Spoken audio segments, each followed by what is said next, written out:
welcome back. Week 3. Hopefully this will get to the point where naming what week it is will be completely moot, right?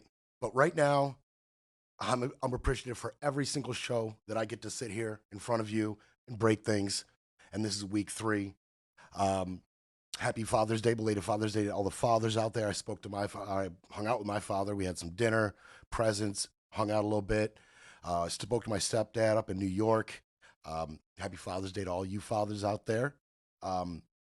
There were things over this Father's Day that you might have looked at and you said, hey, that's pretty cool. I like that. And some stuff that I think we can all agree was extremely sad and unfortunate. I'm going to get to that. My Panthers are up 3-2 tomorrow night. We're looking to close it out. Back-to-back champions in the NHL, hopefully. I know you guys don't like me talking sports too much. I'm not going to talk about it too much, except tough performance over the weekend by them, and they took control of the series, and I'm proud of them. Again, keep going to the GoFundMe. I'm going to mention in the middle of the show the easiest way to do it. BrettBreaksThings.com. Just go right to the website, hit donate, takes you right to the GoFundMe. We've had even more donations over the weekends. I'm trying to get to thanking every single one of you personally. Some of you have gotten thank yous. There's a big list, and I'm working through it. And whatever I can do to show my appreciation for you guys supporting the show.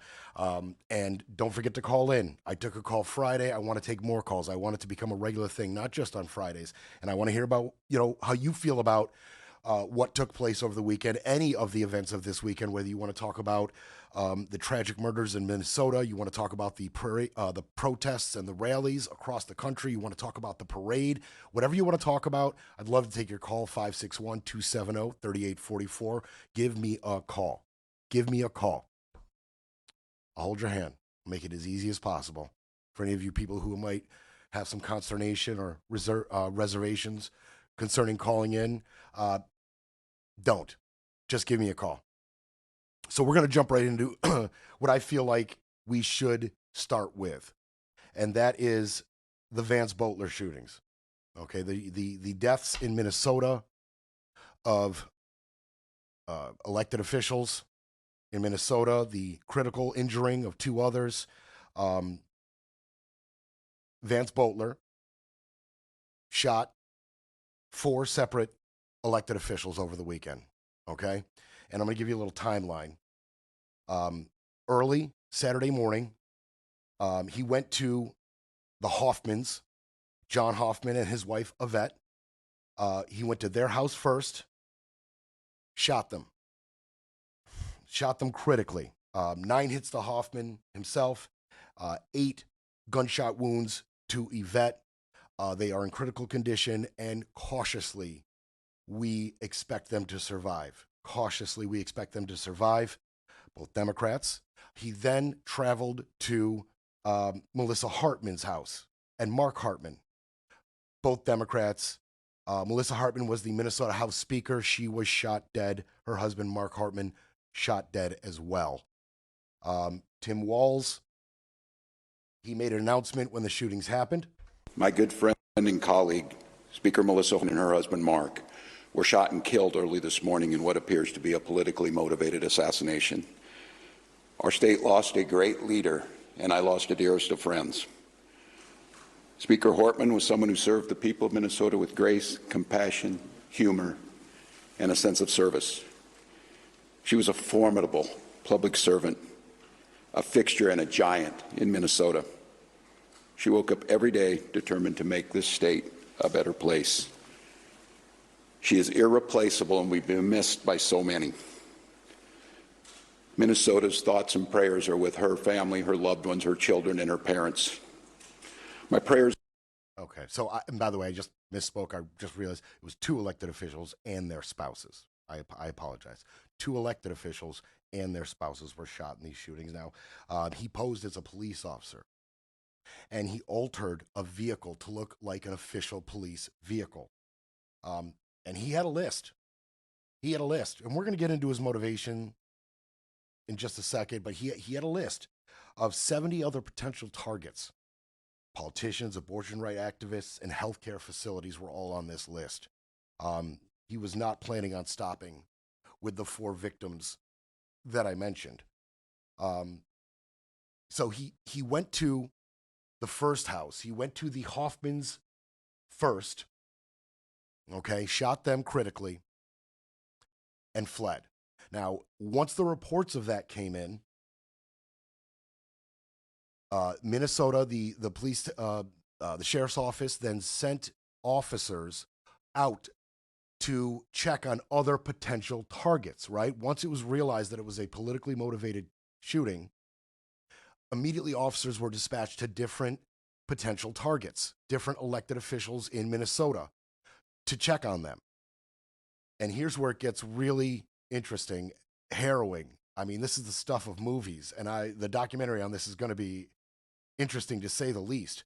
Now I'm going to quickly show you this. I mean, I'm not even going to show it to you. There was a police report, a statement that was released, kind of describing step by step how this went down.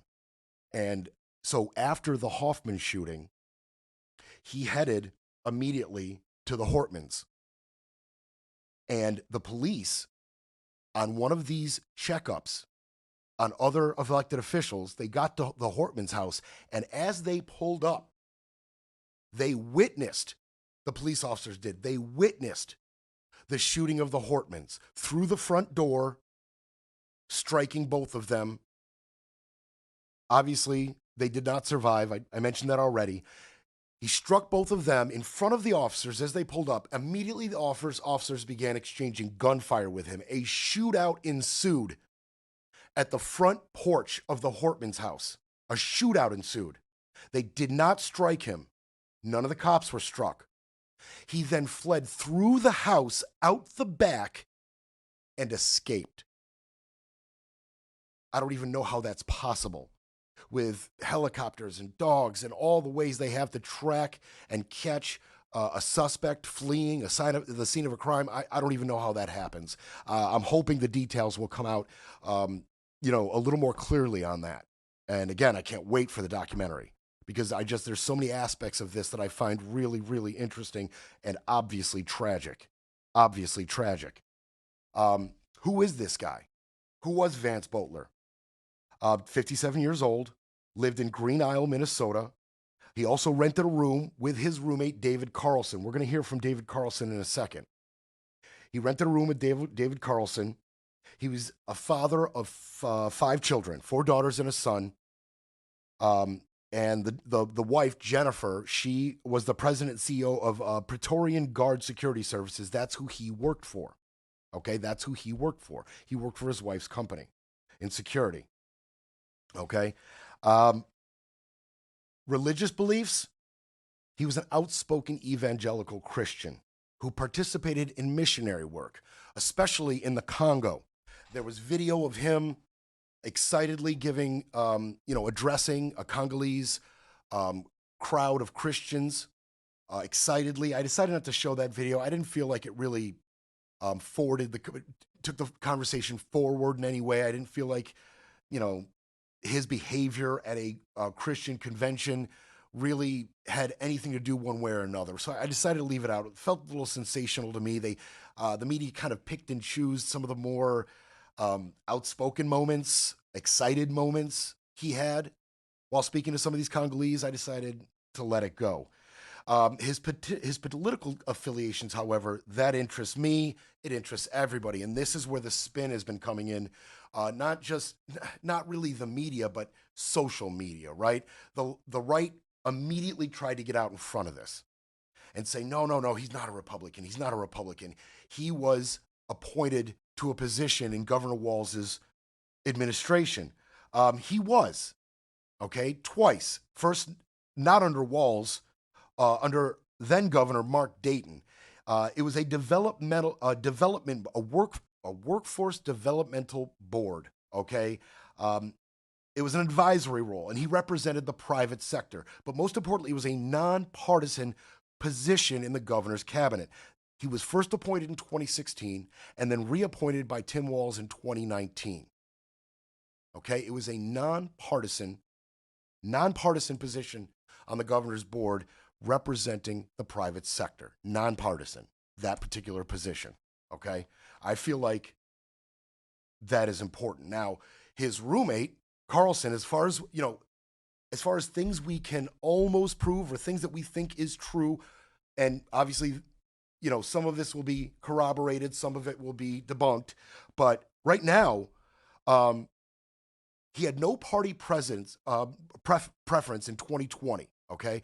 He wasn't a registered Democrat, Republican, or anything like that by 2020. But his roommate, David Carlson, said he voted for Trump in 2024, okay? That he can say definitively that Boatler voted for Trump in 2024, okay? He had financial struggles tied to his missionary work. Cost him a lot to travel around the world. Missionary work is, in my opinion, is amazing. And I think Christian missionaries all over the world are a very positive source of Americana in some of these underdeveloped countries. You can think how you want to think, feel how you want to feel about organized religion or Christianity in general, but what these people do, these missionaries, there's no doubt that they are helping people in underdeveloped countries all over the world. That is what they're doing. Don't worry about their religious affiliations or political affiliations.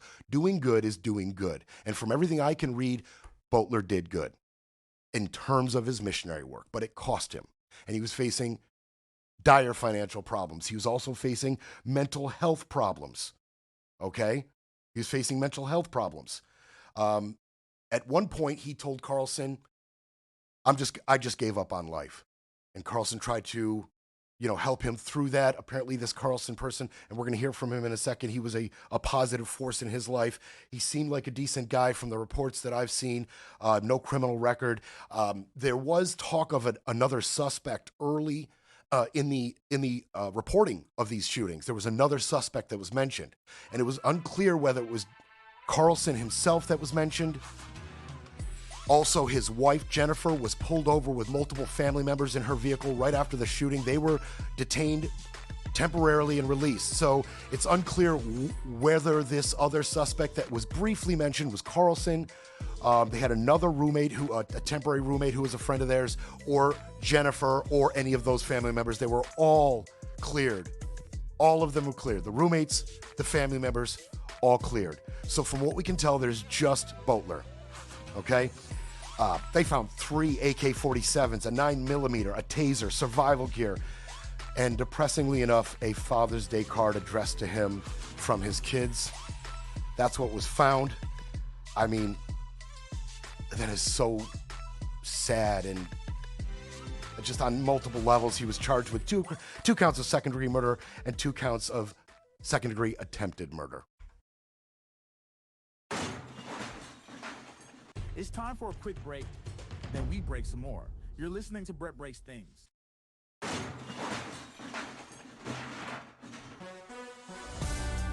You're back with Brett Breaks Things, because democracy doesn't defend itself.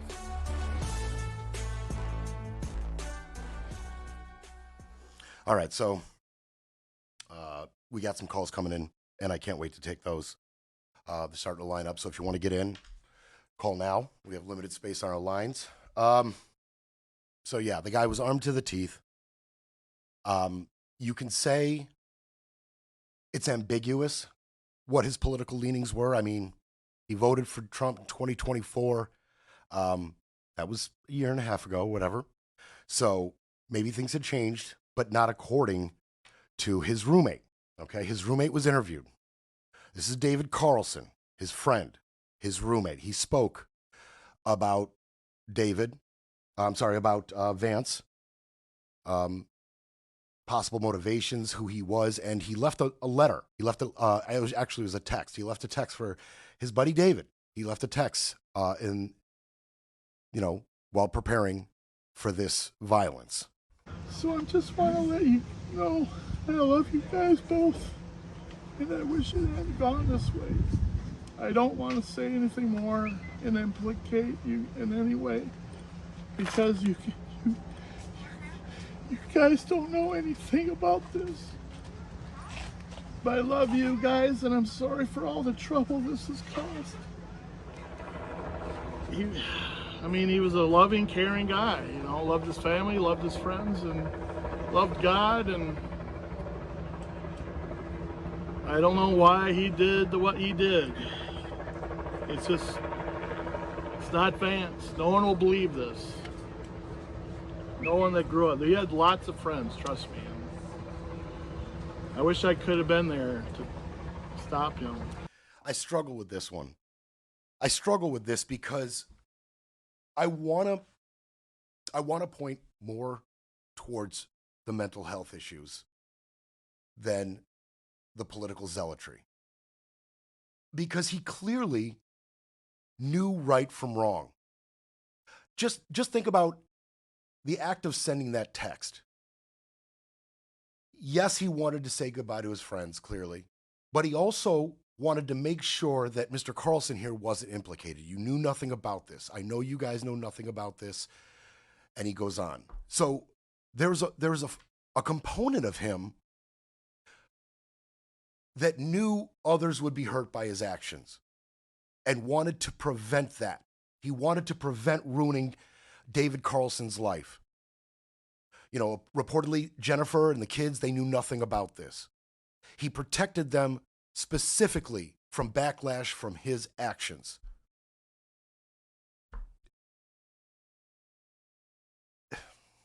I struggle with it. I struggle with it because I want to bang the desk and I want to point to political violence specifically from the right. I want to do that. I want to bang the desk and say, see, one side is more violent than the other, but I don't want to conflate too much the responsibility of his mental health and the responsibility of the political tone right now in this country.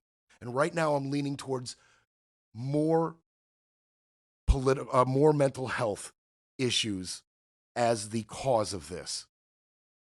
And the political climate was maybe the catalyst. David Carlson continues, and this part I find really interesting, and I want you to listen to what he says here. Because if you're on the left and you want to shut down a lot of the spin and the lies about he was a Democrat. He was a Democrat. He was a Democrat. He was on the board of a Democratic governor's administration. Just slow down. Now, you don't have to believe this guy. I personally don't feel like he's a big liar. Can you talk about his politics a little bit? I know that you had some discussions. I just wanted to talk. Well, everyone's calling him a Democrat. He's not a Democrat. He would be offended if people called him a Democrat.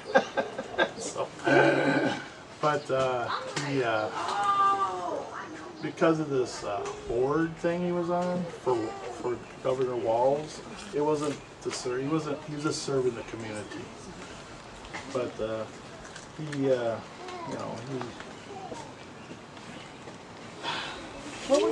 I can't believe a political issue would cause him to do such a thing. Did he ever bring up the senator or the representative who were targeted? Like I was saying, no, he never talked about them. I didn't know those people. I didn't recognize their names. Any politicians he mentioned?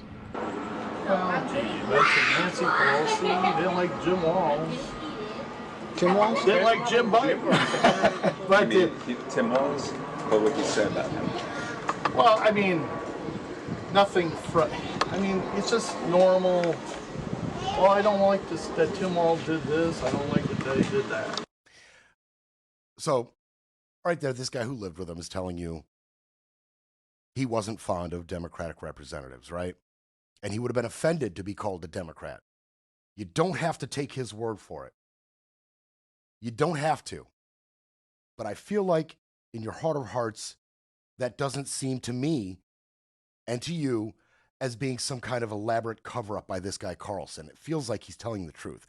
And the fact that he got the names wrong, Jim Walz and Jim Biden, he called them first, and then was corrected by the press. That it implies to me that maybe that political rhetoric wasn't, forced down David's throat by Vance on a regular basis. If these names were being mentioned over and over and over again in a zealous manner in his house, wouldn't he get the names right. Not only does it tell me that maybe Vance wasn't all that open and expressive about his feelings on a regular basis with David, it implies to me that David himself isn't really politically motivated. It's not a big part of his life. I did find that shot of that reporter weird. It was right up her nose, that shot, like she was like this was going to be her big break. Nice close headshot of this reporter. It was a weird shot, not a normal shot of a reporter asking a question in that type of instance. But anyway, Vance was arrested. Okay, he eventually was arrested late Sunday, I believe, or Sunday afternoon possibly. He was arrested. Here's a picture of Vance arrested. I didn't get there quick enough to pause it, but that was Vance arrested. He wandered out of the woods and was immediately arrested. I can only imagine, what might have been going through his head, the desperation, maybe thinking about what he might be willing to do going forward. Should I just give up? Should I try to get to the rest of these 70 people on this list? Who knows what was going through his head at the time? Mental health issues, obvious duress and distress. So he essentially, from what it sounds like, gave himself up. But Tim Walz takes a victory lap on the arrest. Good evening. After a 2-day manhunt, 2 sleepless nights, law enforcement have apprehended Vance Bolter. That's 48 hours that law enforcement involved in a complex and dangerous manhunt. Spent Father's Day away from their families to deliver justice for Melissa and Mark Hortman and their children who spent this Father's Day alone. Yeah, so obviously Tim is very close to this situation. I got to give him credit. The guy is an emotional guy, Tim Walz, and we've seen him break down in tears prior, but he composed himself for both of those press conferences announcing the deaths of these people, the deaths of his speaker, and the arrest. He was composed. I give him credit because he breaks down in tears, but he was nice and composed making these announcements. I give him some credit on that because it was personal. I want to get calls from you. I want to hear how you feel about this particular instance of political violence and more recent instances of political violence. And I don't want to get into Kennedy. I don't want to get into Bobby or Robert or John or Reagan. I don't want to get into those. I want to kind of keep it more recent, and I can help you along. I'm going to get you kickstarted. Maybe I'm going to mention some instances of political violence more recently and see if it sparks an inspiration in you to call and give me your thoughts on it. 561-270-3844. Give me a call. June 17th, Steve Scalise and others were wounded at a Republican lawmaker charity baseball game in Virginia. Okay, that happened in 2017. He was the majority whip at the time, Steve Scalise. October 2020, a plot to kidnap Gretchen Whitmer, the governor of Michigan, was uncovered by authorities, and those gentlemen were arrested. And I mentioned that one. I just want to put a little caveat on that. Trump had brought that up just a couple weeks ago, just a little bit ago, when I started getting a little frothy about some of his more recent pardons. He mentioned he's going to take a look at that case. Some rowdy old boys got a little too excited and came up with this plot, but maybe they shouldn't have been. Maybe they shouldn't have been convicted. Maybe they shouldn't do all that time in jail, according to Trump. He's going to take a look at that. Paul Pelosi, bludgeoned with a hammer. The husband of Nancy Pelosi. That was in 2022. In 2022 as well, then candidate for Louisville mayor, Craig Greenberg, was at his campaign headquarters and he was shot at, grazed his sweater. I continue. Obviously, Donald Trump was shot at in 2024 in Pennsylvania. That particular assailant was shot dead. Another person was fatally shot. A Trump supporter was fatally shot. 2 others wounded there. How do you feel about all this violence? Where are we going with this? Breaking politics, breaking narratives, breaking news. But first, we need a coffee break. You're back with Brink Breaks Things, where the truth hits harder than the headlines. We've got a major development in this major development that we're talking about. I was just speaking to Jacob Thomas, who's the organizer of one of the rallies in Minnesota. Two of them we knew were canceled, Anoka and Northeast Minneapolis. We now have a post from the Minnesota State Police that says, given the targeted shootings of state lawmakers overnight, we are asking the public to not attend today's planned demonstrations across Minnesota out of an abundance of caution. Governor Tim Walz, by the way, has said on X, out of an abundance of caution, my Department of Public Safety is recommending that people do not attend any political rallies today in Minnesota until the suspect is apprehended. And the suspect was apprehended, but those rallies in Minnesota were canceled. They asked people. Now, some people did turn out in Minnesota, but the numbers weren't anything near the rest of the country. Because of those shootings, the No Kings rallies were canceled. And Tim Walz himself, pleading with the population of Minnesota, it's too volatile. There's too much going on, too many moving parts. Please don't protest. But the rest of the country did. Oh, the rest of the country did. Big time. And it's my pleasure to finally get to this part of the show. And just real quick, 561-270-3844. You can go to our website, brettbreaksthings.com, and hit the donate to the GoFundMe. If you're enjoying this, help me keep this going. We're getting there. Man, we're getting there. We're getting to a point where we can just come in and focus on breaking things and not focus on some of the other parts around this that are in flux right now, that are in doubt right now. I'd love to have that feeling coming in and knowing I'm going to be here for you. So if you could donate, anything you could donate would be amazing. The No Kings turnout was a rousing success. You are not hearing any spin from the right on bad numbers, bad turnout in certain places, multiple protesters involved in violence, and there was a little bit of violence. There were a few arrests, and I'm going to get into that. But man, this was a success. Anywhere from 4 to 6 million people participated nationwide. This is the largest single-day protest in U.S. history. You want to send a message to a wannabe dictator, a wannabe authoritarian? This is how you do it. Democracy in action. The largest example of democracy in action in our country's history. And considering the protests that took place during the Vietnam War, this is saying something. We've had gigantic, amazing protests in the face of all of the police killings, a decade ago, and moving forward as they started ramping up and got to the national forefront and our consciousness. A lot of protests on police brutality, other protests. This was the biggest. And I'm proud of you, America. I'm so proud of you. On more than one occasion, in more than one front, I'm proud of you. Okay? So 4 to 6 million people, from all reports estimated, there was about 100 arrests nationwide. No deaths and extremely little violence. We're talking pushing, shoving. Most of it was centered in L.A. Most of the arrests were centered in L.A. Go figure. That's where the police and army presence is largest. That's where the protests are largest concerning their population, their community. They have been activated and they are out in force. And that has been the place where the most arrests and that little bit of violence has taken place. But let's just focus on the numbers for just a second. LA, 200,000 people.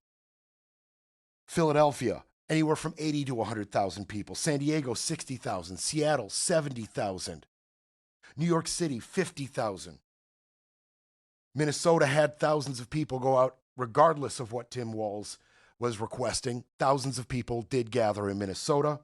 Boston, 1 million people. Up to 1 million people. But the caveat to that is there was many pride events in Boston at the exact same time. So we don't really know where the King's Day protesters end and the pride rallies began in terms of numbers. But there was about 1 million people out in Boston. Georgia, 5,000. Chicago, anywhere from 15 to 75,000. Do better. Denver, thousands in Denver, thousands in Portland, thousands in Las Vegas attended. I did not foresee that. When I started thinking about what this might look like and the attendance and where the attendance would be the greatest, I didn't expect these numbers, and I didn't expect these kind of numbers in some of these places. I'm just blown away. I'm just blown away. And if I'm blown away when I was sitting here expecting big numbers, right? Imagine how the Trump administration feels. Because we're going to get into his numbers in a little bit on his big event. We're going to get into it. One of the places I was really proud of was my hometown, my home state, my hometown and my home state. I didn't know what to expect out of the turnout in Florida. This is a red state. Florida's no longer purple. Don't fool yourself. Over the last handful of elections, Florida has proven itself to be a red state. Over the last handful of governor races, Florida has proven to be a red state. And Ron DeSantis has done everything he can in his power to further the culture war in this state. And in my opinion, the lawlessness, because we can get into the gun violence in this state since he allowed open carry, no registration in this state. I mean, I've got video and numbers that I've poured into, road rage incidents ending in shootings at, gas stations, shootings all over the place, people pulling out weapons, putting it in people's faces. It's happening. DeSantis is doing everything to make Florida the shining example of red state politics and culture war front lines. Everything he can do, he's doing. Florida pushed back. They pushed back big time this weekend. I'm just so thrilled. Orlando, 8,000. Jacksonville, 5,000. Fort Lauderdale, 4,000. Tampa, 3,500. West Palm. You want to see West Palm? Well, first, you know what? I do have some videos. Now, I got to apologize to people who are listening on the podcast. I'm going to play a couple gatherings of the protest in some of these cities. I'm just going to show a couple videos real quick, and then I'm going to get into Florida because there was a couple things I did want to point out before Florida. So I don't want to get ahead of myself. Here was L.A. Here was L.A.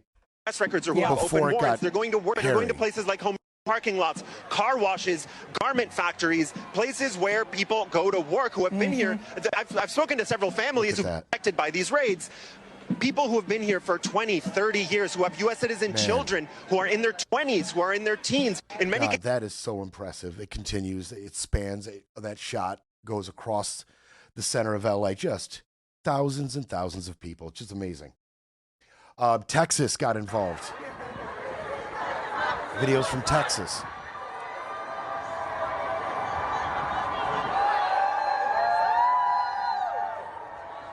Awesome.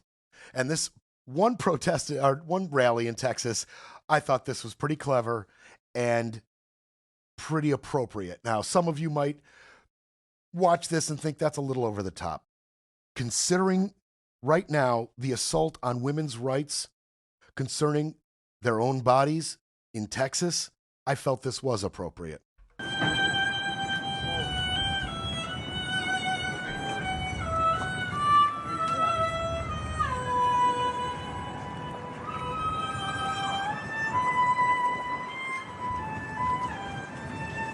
That is a handmaid's protest. Well done. Well done. That was Fort Worth. Well done. Well done, ladies. I wonder how many people on the right saw that and were like, yes, let's get that started. I thought that was a clever, well-organized protest in Fort Worth, Texas. Philly was activated. Pennsylvania, man, you guys came out. You guys really came out.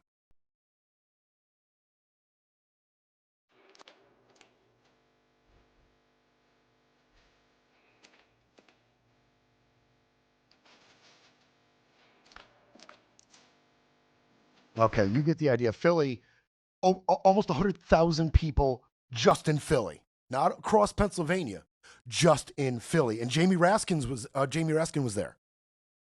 I liked what he had to say. No, you don't get to be a monarch or a dictator in America, and you don't get to be on the payroll of monarchs and dictators from other countries.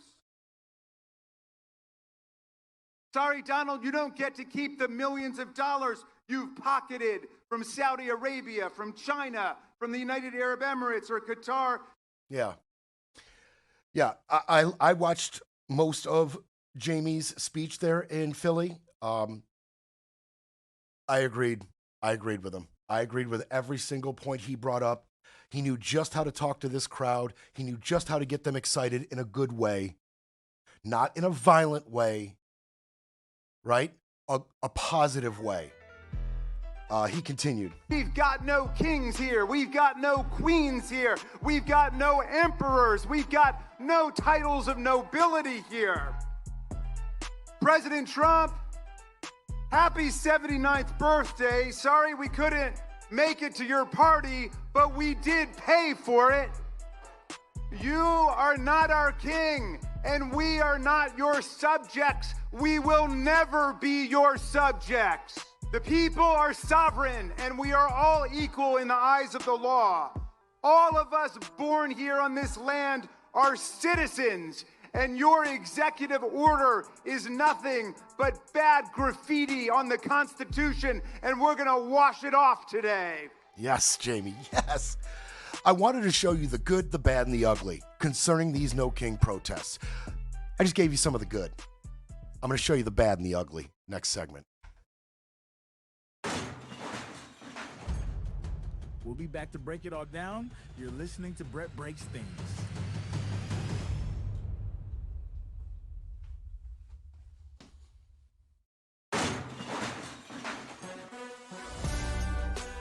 Brett Breaks Things, where the stakes are high and the truth still matters.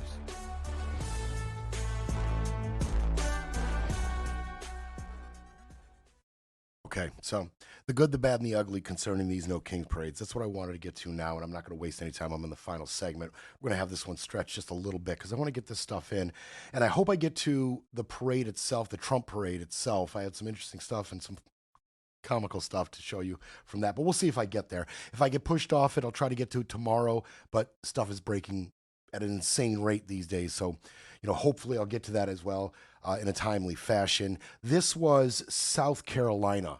No kidding.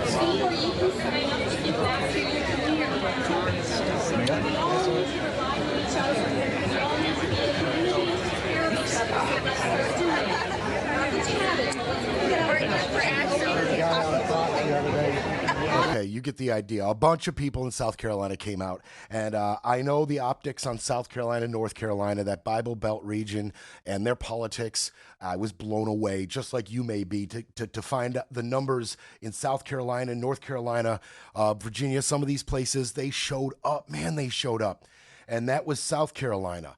And little incident at the South Carolina rally. I'm going to show you this. And again, I apologize to anybody who's listening on Apple, Spotify, Libsyn. If you're listening to the audio version, I am showing a lot of video today. I kind of do, and it's really tough for you to glean what I'm showing you if you're listening. But this is you're going to see the picture of a black modified Tesla truck. All right, and I want you to take a look at this video, see if you see anything you find funny.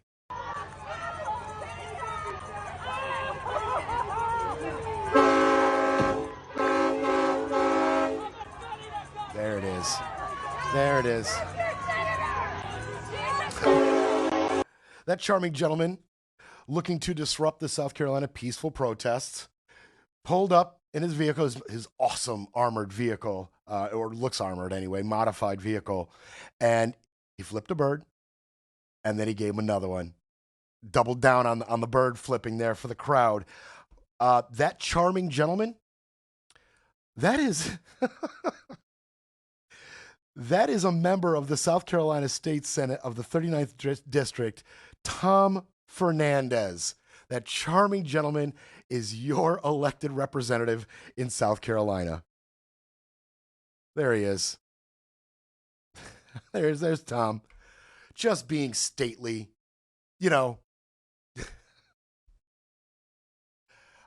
Amazing. Thank you. Thank you, Tom. Thank you for showing us once again who you are. Double bird. Not one, but two. Two birds for the peaceful protest. Well done, Tom.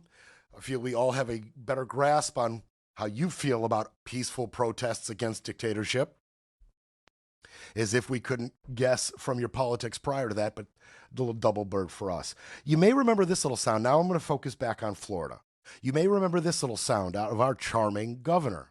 You may have a parent needing to go pick up a child from daycare, from a camp, or from school. You may have somebody has a medical issue they need to get. And what, you're going to clog all the roads? So we have an absolutely zero tolerance policy for that. And we also have a policy that if you're driving on one of those streets and a mob comes and surrounds your vehicle and threatens you, you have a right to flee for your safety.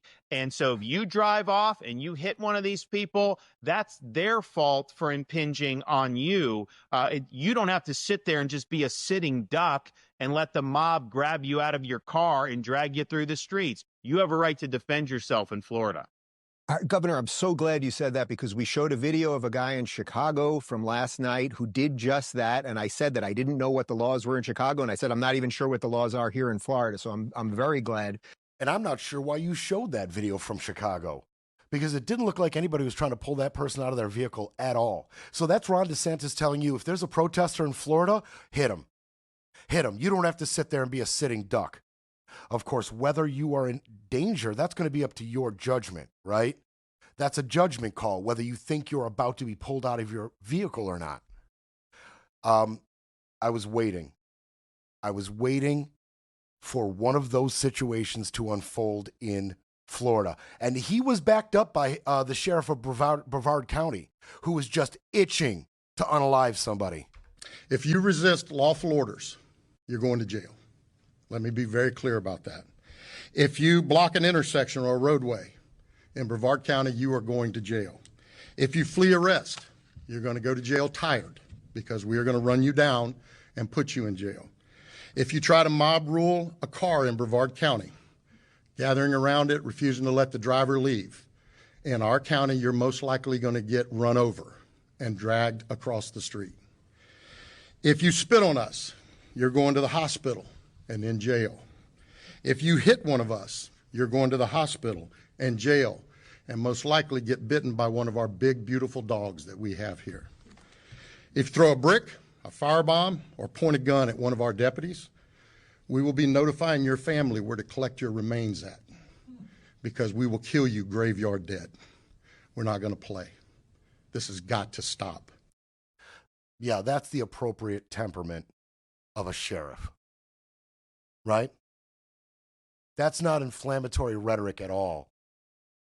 Not at all. I find it funny that Mr. Wayne Ivey there, the sheriff of Brevard County, talked about tired of this and tired of that. I'm guessing he's tired a lot. What happened to being held to the same standards of the officers that you command? I'd like to see him go through PT. Are you kidding me? I have a feeling Wayne's tired a lot.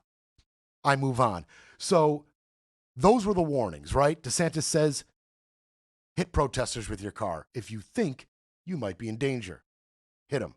And this guy's saying, you spit on us, you're going to the hospital. You throw a brick, you're going to the graveyard. As if he can't wait for that to happen. And I thought, man, there is a chance something like this happens. But no, no, no, no. Florida, I'm so proud of you. I told you the numbers. And we're talking cities in very red districts in this state: Orlando, Port St. Lucie, Naples. These people vote red. These counties vote red. We showed up. I'm going to show you just this little mashup of my hometown, West Palm.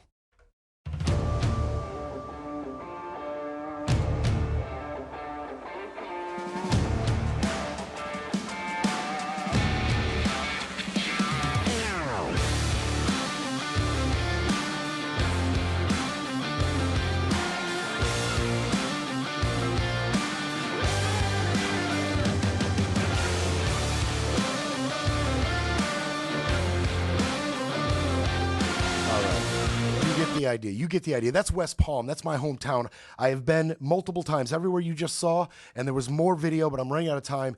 I've been there multiple times, worked there, went to school in that area. That's my hometown right now. I'm from Baldwinsville, New York originally, but I've been here longer than I was in Baldwinsville. That is my home right now, West Palm. We had no violence. I mean, we had no violence in Florida. Let that sink in. We had no violence in Florida. I mean, violence is what we do down here. That's our jam. No violence in Florida. As a matter of fact, only 3 arrests. Stephen Labardi, 60, charged with battery for pushing a protester. Michael Lauren, 47, charged with assault and battery and possession of a weapon. He's a convicted felon. He pushed and tried to attack some protesters. He was also a Proud Boy. And Alexandra Coleman, 35, assault and battery, hitting somebody with a cardboard sign. So violence against protesters was the only violence. 3 arrests right there. Nobody seriously injured. I mean, optimal outcome, period. Amazing. Just amazing. I wish the same could have been said everywhere. I had a video of a MAGA protester being gently escorted out of the area that he was disturbing. He was on a moped, and he tried to hit one of the protesters. He wasn't sent to the hospital. No dogs were sicked on him. He certainly wasn't unalived. He was calmly talked to and ushered out of the area by multiple police, and they were very calm about it. I wonder how calm they would have been if that was a person of color in LA doing the exact same thing. I just wonder. I'm not telling you how to think. I'm just asking if you'd like to. But there was other things. Some Proud Boys showed up.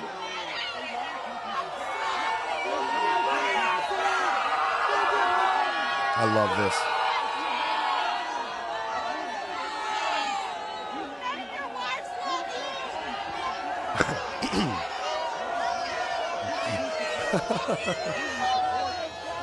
I don't know if you heard what I heard. That was Proud Boys in Atlanta getting booed out of the protest.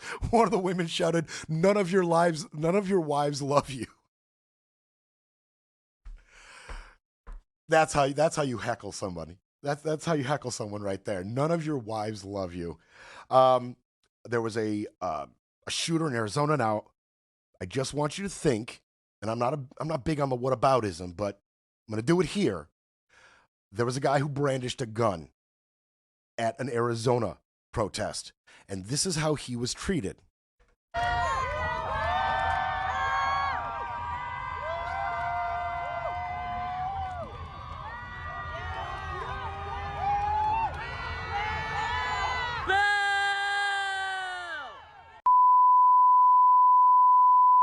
Okay, I forgot to censor that one. That one's on me. That one's going to be wonderful. Actually, we're going to... There's my dump. All right, so we're going to dump that. We're wearing a lot of hats around here. I missed the censor on that one. But the point of that is that person brandished a gun at a protest. How would that have gone for a person of color, somebody who may be suspected as an undocumented immigrant or family member of one, or somebody at one of these LA protests? How would that have gone for them brandishing a gun? Would he be calmly, upright, walking to be detained at a police vehicle, or would he be carried out of there? You make the call. It got hairy in LA too, man. No, I didn't. You're on TV, and now you're pushing me on live television. All right, we didn't touch anybody. You know that's true. You're okay. Thank you. I got it. So you can see, obviously, tensions are extremely high here. Yes, because you touched the officer. No, Don't touch the officer. We have video testimony. Nobody touched an officer. Okay. Obviously, massively high tensions here. These folks are tired. They are also hot. It's a long day, and it's been a long week. Okay, so that was Matt Gutman of ABC News. Now the officers claim that he pushed or touched one of the officers, and Matt's saying, "You know, I have a camera right here, right? There's a camera. We recorded the whole thing." And the cops are just getting more and more excited. It's like this group think. When one gets excited, another one gets excited for him. Then a third has to show how loyal and dedicated he is to his brothers. And he gets excited, and they all kind of get excited. And that's how these things happen. And Matt Gutman was lucky to walk away from that with no incident, for sure. There was a lot of other scenes from LA. It got hairy in LA. This is the ugly. I want to reiterate, this looks very intimidating. This has remained 100% peaceful as far as I have seen. People are out here with their signs. Here, may I show your sign, ma'am? Can I? Your sign says, "We are not criminals." Whoa, whoa, whoa, whoa, whoa, whoa, whoa, whoa, let's go. Peaceful protest. We're not doing nothing wrong. Whoa, whoa, whoa. We have the freedom of speech. Go, go, go, go. You want to be careful, okay? You take care of yourself. So you can see, whoa, whoa, they're messing with the horses. Guys, let's go, let's go, let's go. Let's back up here. Obviously, people are unhappy, Ari.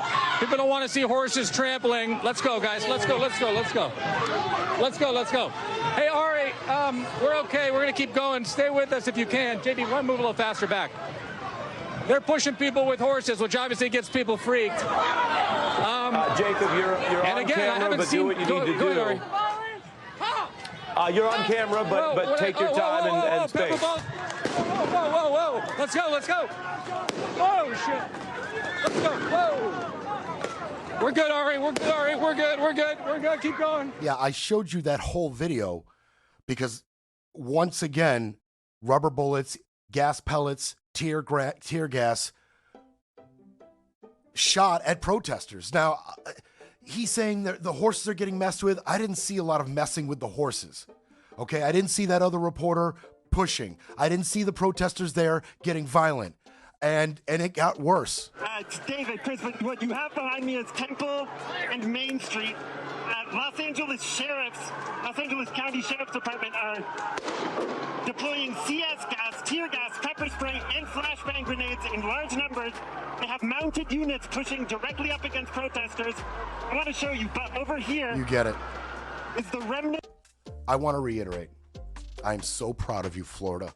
I'm proud of you, America. The numbers were overwhelming. Your restraint was an example to all protesters going forward.